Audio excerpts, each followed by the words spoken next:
Assalamualaikum warahmatullahi wabarakatuh. Alhamdulillahirrabbilalamin. Wabihi nasta'inu ala umuri dunia wadin. Wassalatu wassalamu ala asrofil anbiya'i wal mursalin. Wa ala alihi wassohbihi ajmain amma ba'du. Perkenalkan, nama saya Fani Rahmawati dari kelas D, jurusan Manajemen Keuangan Syariah, Universitas Islam Negeri Sunan Gunung Jati Bandung. Di sini saya akan membahas tentang distorsi pasar. Baik, yang pertama, di sini saya akan membahas tentang pengertian distorsi pasar. Distorsi sendiri adalah sesuatu yang membuat kondisi ekonomi ketidakefisien, sehingga mengganggu agen ekonomi dalam memaksimalkan kesejahteraan sosial dalam rangka memaksimalkan kesejahteraan mereka sendiri. Sedangkan pasar sendiri, pasar dalam pengertian ilmu ekonomi adalah pertemuan antara permintaan dan penawaran yang sering kita sebut pertemuan antara supply and demand. Dan distorsi pasar merupakan bentuk penyimpangan yang menyebabkan terjadinya ketidakseimbangan dan ketidakadilan di pasar yang harus diatur oleh pemerintah lewat kebijakan intervensi yang menjadi wewenangnya. Pasar menentukan harga dan cara berproduksi. Tidak boleh ada gangguan yang mengakibatkan rusaknya keseimbangan pasar tersebut. Namun, dalam kenyataannya sulit ditemukan pasar yang berjalan sendiri secara adil. Kondisi demikianlah yang kita sebut sebagai distorsi pasar. Dalam kenyataannya, distorsi pasar itu tetap sering terjadi sehingga dapat merugikan para pihak yang terlibat sebagai pelaku pasar. Distorsi pasar sering dilakukan oleh para pelaku pasar untuk mencari keuntungan yang cepat atau di atas wajar dengan cara merugikan pihak yang lain. Distorsi ini menciptakan ketidakadilan dan ketidakseimbangan di pasar, menguntungkan bagi satu pihak tetapi dapat merugikan pihak lain. Beberapa tindakan yang bersifat kezoliman di pasar dapat menyebabkan kondisi terjadinya distorsi baik dari sisi penawaran maupun permintaan. Lalu bagaimana bentuk distorsi pasar? Di sini ada 3 bentuk. Yang pertama, ada karena rekayasa permintaan dan penawaran. Yang kedua, tadlis, penipuan. Yang ketiga, takrir. Dan bagaimana cara mekanisme ketiga bentuk ini? Yang pertama,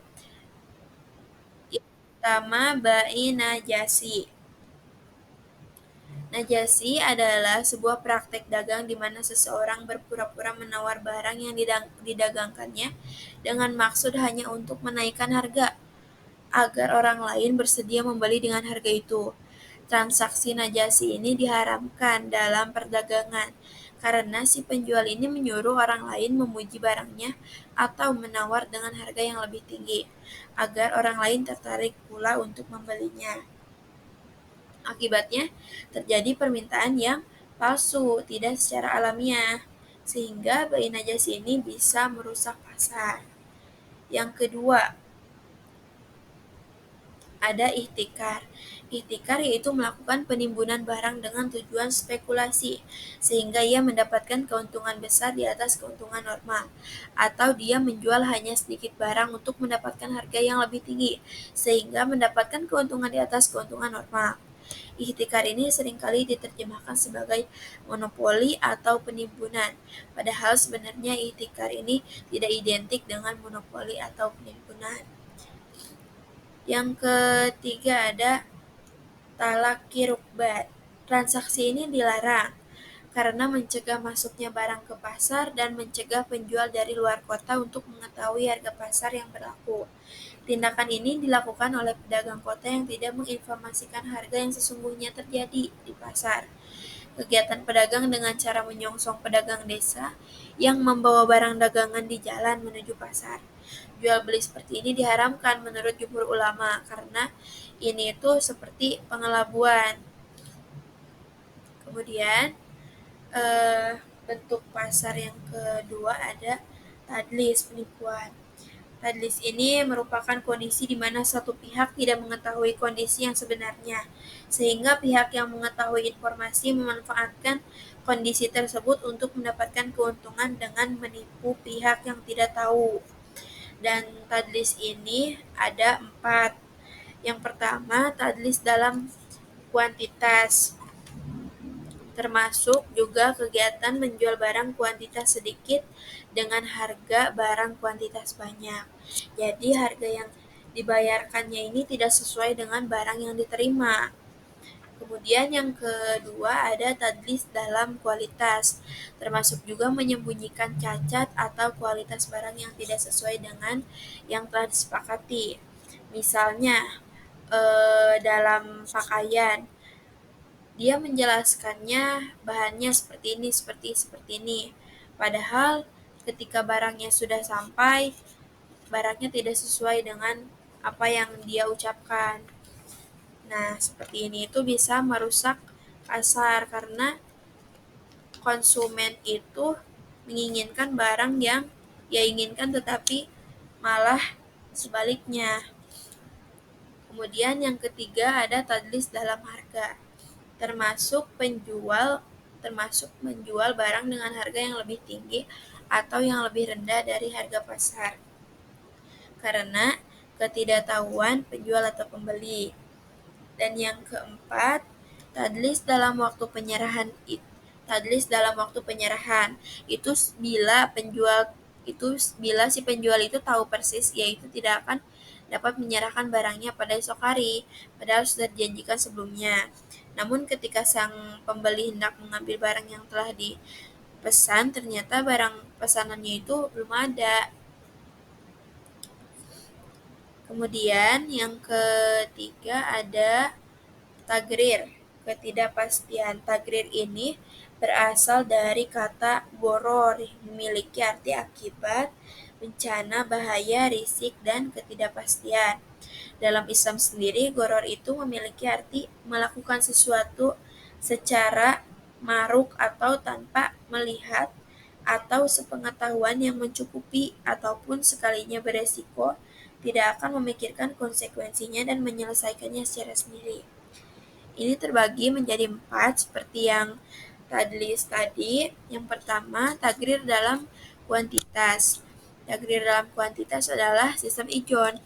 Dalam ijon, baik pembeli atau penjual tidak mengetahui secara pasti jumlah barang yang akan diperjualbelikan. Yang kedua, tagrir dalam kualitas. Misalnya, menjual anak sapi yang masih dalam kandungan induknya. Nah, kita kan tidak tahu apakah anak nanti yang di dalam kandungannya itu cacat ataukah meninggal. Kalau kalau misal si anak sapinya ini meninggal, kita bisa rugi. Nah, oleh karena itu tagrir ini dilarang. Yang ketiga, tagrir dalam harga merupakan penetapan harga yang berbeda dalam satu akad, sehingga ketika pembeli mau membayar, maka harga yang mana yang berlaku seiring dengan berjalannya waktu. Yang keempat, tagrir dalam waktu penyerahannya, berarti tidak terjadi ketidakpastian barang atau uang karena ketidaktahuan belah pihak barang yang masih hilang atau belum ditemukan. Kemudian ada dampak distorsi. Dampak distorsi ini menimbulkan ketidakpercayaan pada masyarakat untuk berbelanja di usaha yang makmur. Karena itu pelanggan akan beralih ke usaha yang lain untuk berbelanja.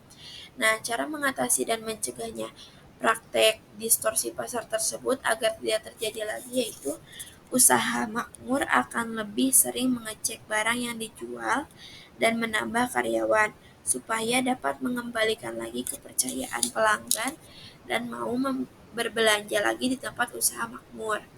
Dan untuk mitra usaha yang melakukan kerjasama dengan usaha makmur akan lebih didisiplinkan lagi dalam pengiriman barangnya. Kemudian, peran pemerintah dalam distorsi pasar. Ketika terjadi kegagalan pasar atau distorsi pasar, maka pemerintah harus turun tangan untuk memastikan mekanisme pasar yang adil kembali bekerja. Menurut Islam, Menurut Islam, negara memiliki hak untuk melakukan intervensi dalam kegiatan ekonomi, baik itu dalam bentuk pengawasan, pengaturan, maupun pelaksanaan kegiatan ekonomi yang tidak mampu dilaksanakan oleh masyarakat. Keterlibatan pemerintah dalam pasar hanyalah pada saat tertentu atau bersifat temporer. Yang dimaksud dalam aturan-aturan permainan dalam ekonomi Islam adalah perangkat perintah dan aturan sosial, politik, agama, moral, dan hukum yang mengikat masyarakat. Aturan-aturan itu sendiri bersumber pada kerangka konseptual masyarakat dalam hubungan dengan kekuatan tertinggi, kehidupan sesama manusia, dunia sama makhluk, dan tujuan akhir manusia. Baik, kesimpulan dari penjelasan yang tadi, pasar merupakan tempat pertemunya antara sisi permintaan dan penawaran dari masing-masing pelaku pasar dan berjalan secara alamiah. Interaksi antara supply dan demand didasarkan kepada kerelaan masing-masing pihak dan tidak ada mekanisme saling mendolimi. Mekanisme pasar yang bebas, adil, dan fair dijamin dalam konsep ekonomi Islam. Tidak boleh ada intervensi oleh pihak-pihak tertentu, baik pasar, negara, dan individu berada dalam keseimbangan atau iktisad. Tidak boleh ada subordinat, tidak boleh ada jarak antara mereka, sehingga salah satunya menjadi dominan dari yang lain. Pada kenyataannya, mekanisme pasar tidak selalu berjalan dengan baik. Seringkali terjadi gangguan-gangguan sehingga tidak berjalan dengan semestinya, yang kemudian nantinya disebut sebagai kegagalan pasar atau distorsi pasar. Baik, itu saja yang bisa saya sampaikan. Terima kasih, kurang lebihnya saya minta maaf. Wassalamualaikum warahmatullahi wabarakatuh.